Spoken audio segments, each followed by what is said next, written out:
Oke, assalamualaikum warahmatullahi wabarakatuh. Perkenalkan, nama saya Lutfi Alik Misbahuddin, mahasiswa dari Politeknik Negeri Cilacap dari jurusan Teknik Elektronika kelas 3A. Saat ini saya sedang menjalani studi di semester 5 dan saya di sini akan membahas tentang hak asasi manusia, mulai dari pengertian, ciri hak asasi, kemudian contoh hak asasi manusia, kemudian undang-undang yang mengatur hak asasi manusia, dan juga jenis pelanggaran HAM beserta contohnya, serta hak asasi manusia yang ada di Indonesia itu kasusnya apa aja sih. Nah, yang pertama, hak asasi manusia. Hak asasi manusia adalah konsep hukum dan normatif yang menyatakan bahwa setiap manusia memiliki hak yang melekat pada dirinya. Hak asasi manusia berlaku kapanpun, dimanapun, dan kepada siapapun. Dalam suatu negara, hak asasi manusia setiap warganya dilindungi sebagai kewajiban negara untuk menghormati, melindungi, dan memenuhi hak asasi manusia seluruh rakyat. Kemudian ada pengertian hak asasi manusia menurut para ahli. Jadi di sini saya mengambil dari 4 tokoh yang mengulas tentang pengertian hak asasi manusia. Yang pertama yaitu John Locke.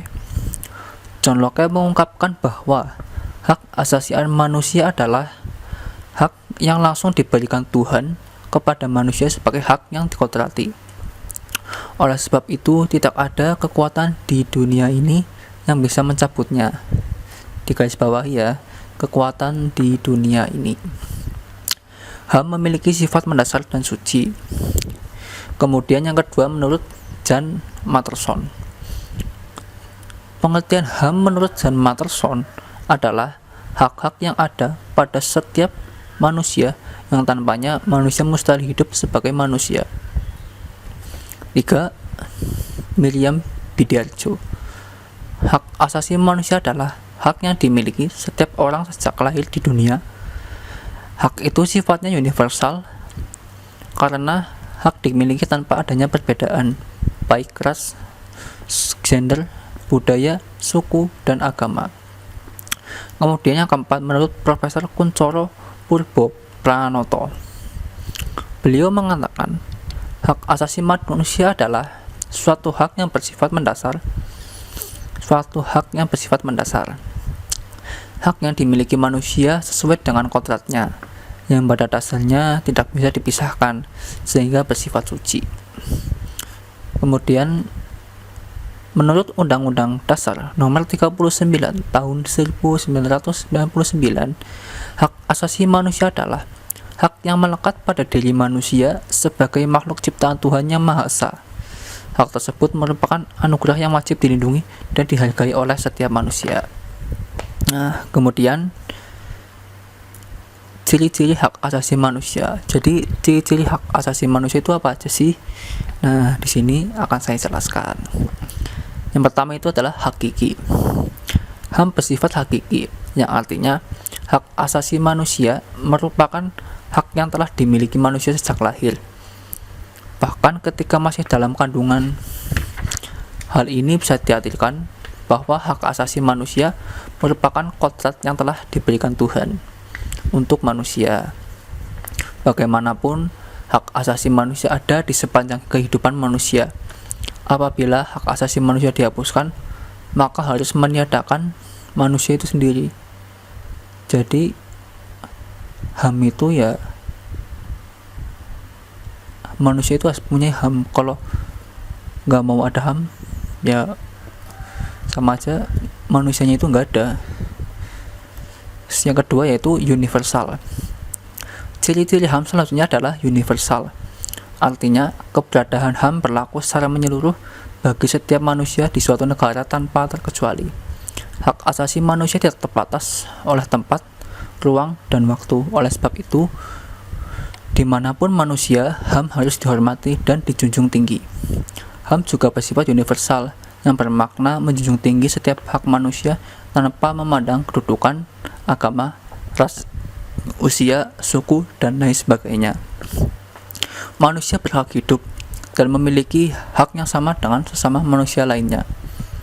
Kemudian ketika tetap bersifat tetap bermakna bahwa HAM akan terus ada dan melekat dalam diri seorang manusia, sebagaimana makna HAM merupakan anugerah Tuhan kepada manusia. Keberadaan HAM merupakan pembeda manusia dengan makhluk hidup lain. Yang keempat, utuh. Ciri pokok HAM selanjutnya adalah bersifat utuh. Hal ini bermakna hak asasi manusia tidak dapat dibagi antar sesama manusia. Semua orang memiliki hak yang utuh seperti hak hidup, hak sipil, hak pendidikan, hak politik, dan hak-hak yang lain. Kemudian ada contoh hak asasi manusia. Yang pertama, hak asasi pribadi. Hak asasi pribadi yaitu contohnya hak kebebasan mengemukakan pendapat, kebebasan dalam berorganisasi, hak menjalankan dan memeluk agama, kebebasan untuk berpergian, berkunjung, dan berpindah-pindah tempat, hak untuk maksudnya hak untuk tidak dipaksa dan disiksa. Kemudian ada hak hidup, berperilaku, tumbuh, dan berkembang. Yang kedua, hak asasi politik. Hak asasi politik yaitu hak memilih dalam pemilihan, misalnya pemilihan presiden, pemilihan gubernur, kepala daerah, dan lain sebagainya. Kemudian mendirikan partai politik. Hak dipilih dalam pemilihan, misalnya pemilihan ketua RT, RW, kelurahan. Kalau kelurahan ditunjuk sih sama Pak Bupati ya. Mohon maaf.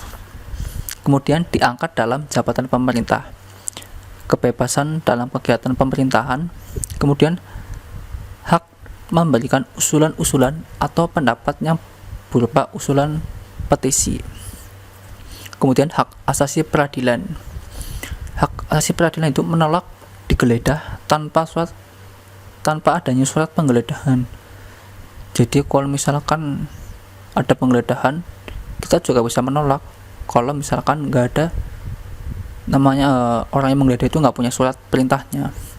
Kemudian hak untuk mendapatkan hal yang sama dalam berlangsungnya proses hukum, baik itu penyelidikan, penggeledahan, penangkapan, dan penahanan. Kemudian yang ketiga, mendapatkan pembelaan dalam hukum. Keempat, memperoleh kepastian hukum. Kelima, mendapatkan perlakuan adil dalam hukum. Hak asasi sosial budaya. Hak asasi sosial budaya meliputi hak mendapatkan pendidikan yang layak, mengembangkan bakat dan minat, memperoleh jaminan sosial, hak untuk berkomunikasi, hak untuk memilih, dan menentukan pendidikan. Kemudian hak asasi hukum. Hak asasi hukum meliputi hak yang sama dalam proses hukum, mendapatkan layanan dan perlindungan hukum, hak dalam perlakuan yang adil satu sama lain dalam hukum, hak untuk mendapatkan dan memiliki pembelaan hukum pada peradilan. Yang keenam, hak asasi ekonomi.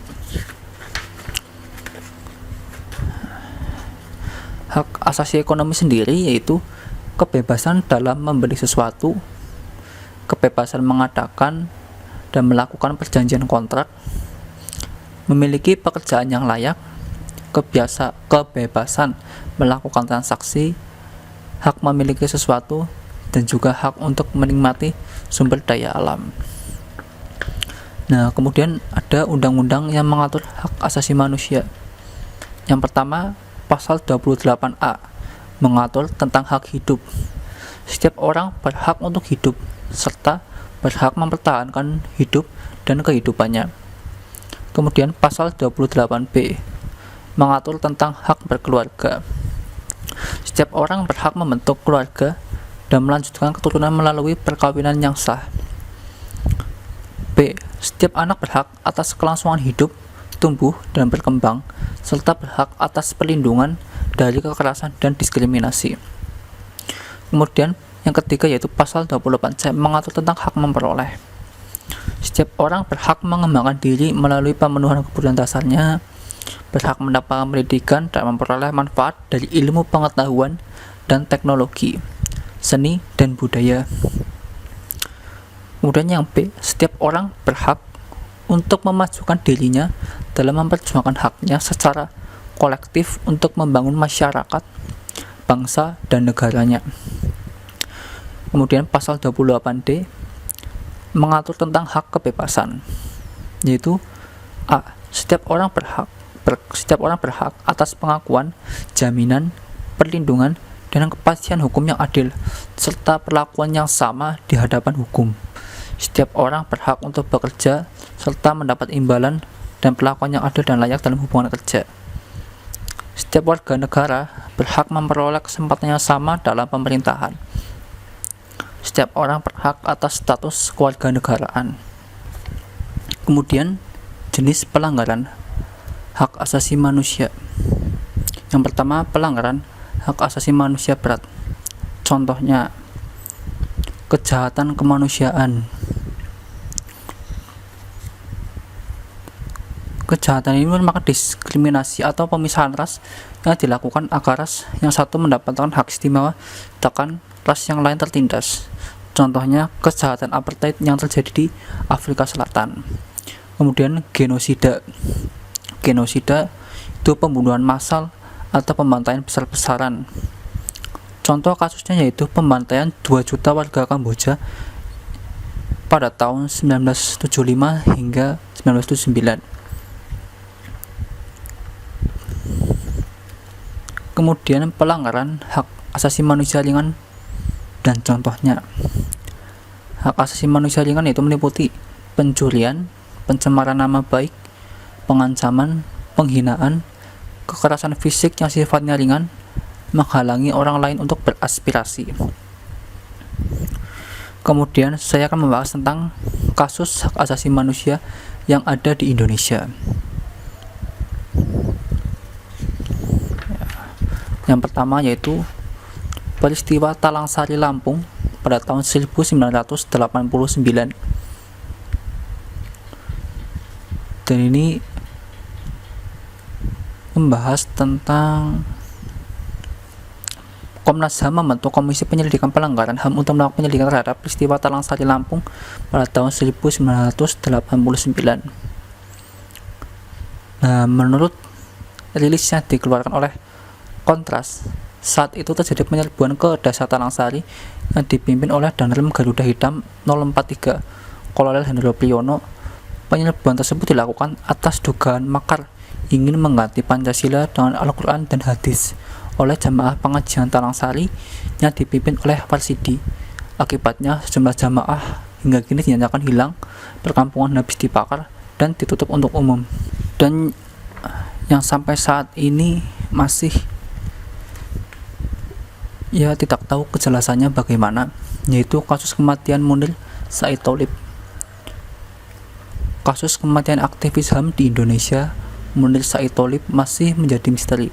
Seperti yang kita ketahui, semasa hidupnya Munir dikenal sebagai aktivis yang kerap membela nasib rakyat kecil. Beliau merupakan pendiri LSM Kontras, Komisi untuk Orang Hilang dan Korban Tindak Kekerasan, yang saya bersifat proaktif untuk mengusut dugaan pelanggaran HAM berat yang terjadi di Indonesia. Dan sampai saat ini pun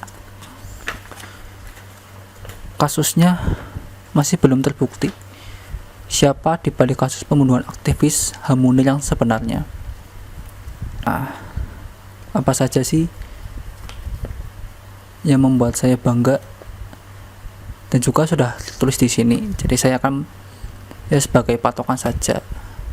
Nanti akan saya jelaskan menurut saya sendiri. Yang pertama yaitu Indonesia itu bangsa yang besar. Ya, kita tahu juga bahwa negara kita itu bangsa yang besar, kaya akan budaya yang tersebar dari Sabang sampai Merauke. Dan tapi ya karena lebarnya maksudnya luas dari kepada negara kita ini, jadi ada hal yang sungguh menyedihkan sih menurut saya, karena Di situ ada yang pertumbuhan ekonomi yang tidak merata. Jadi banyak di pelosok-pelosok negeri kita ini, daerah-daerahnya belum mendapatkan listrik atau mungkin layanan internet. Bahkan kemarin saya melihat di berita itu ada daerah yang sama sekali tidak ada internet gitu loh. Jadi ya memang karena luasnya Indonesia ini, jadi pertumbuhan ekonomi secara merata itu ya agak terhambat karena luasnya itu. Dan juga negara kita ini kan kepulauan ya, terpisah-pisah jauh, tidak seperti negara-negara lainnya. Jadi ya itulah, di balik Indonesia yang luas pasti ya ada yang prihatin lah. Kemudian yang kedua itu tempat wisatanya banyak. Contohnya saja nggak usah jauh-jauh keluar Jawa Tengah, Jawa Tengah maksud saya, di Purwokerto atau Purbalingga saja itu sekarang sudah banyak sekali wisata-wisata baru yang mulai hadir. Namun sayangnya karena lagi ada corona yang melanda negara kita ini ya, jadi ya agak was-was gitulah kalau misalkan mau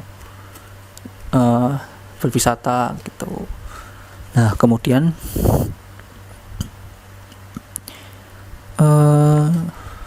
apa ya,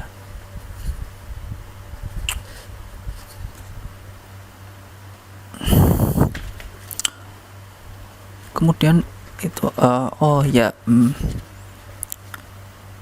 ada yang namanya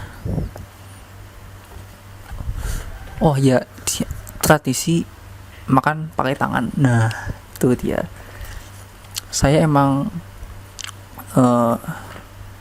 suka makan ya, tapi ya masih dalam tingkat yang wajar lah. Untuk makan ya pakai tangan emang lebih enak aja gitu loh, dan kayaknya memang enjoy, dan di negara kita pun rakyatnya kebanyakan makan pakai tangan. Jadi ya kita nggak perlu malu lah kalau misalkan lihat orang-orang lain itu makan pakai sendok, kemudian ada garpu, ada pisaunya gitu kan ya. Tapi yang kalau misalkan makan paling enak pakai tangan itu makan nasi padang. Itu emang favorit saya sih. Kemudian kenapa saya bangga jadi warga Indonesia itu, kemudian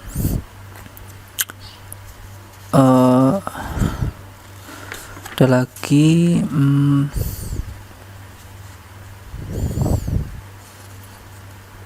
di negara kita itu termasuk hari liburnya banyak juga ya.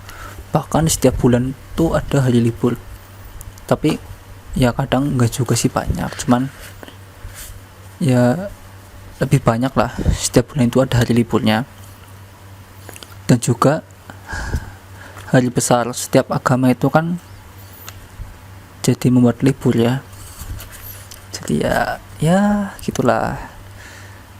Nah kemudian menurut sumber itu Indonesia surga bagi yang pecinta kopi. Kalau saya sendiri emang suka ngopi, tapi bukan sebagai pecinta, karena nggak terlalu paham sih sama yang namanya jenis ini kopi apa gitu. Ya sekedar suka aja sih. Bahkan kopi yang saya minum pun ya paling kopi hitam gitu biasa. Kalau mereknya ya nggak boleh sebut merek lah. Ini kopi hitam, kalau nggak misalkan jenis cappuccino gitu, yang manis-manis lah gitu. Kalau misalkan lagi pengen kopi hitam ya bikin kopi hitam. Tapi emang kopi hitam itu ada sih beberapa produk yang kopi hitamnya itu emang kuat, jadi bikin mata itu melek lama gitu. Dan ya cukup sekian dari saya, kurang lebihnya mohon maaf. Terima kasih. Wassalamualaikum warahmatullahi wabarakatuh.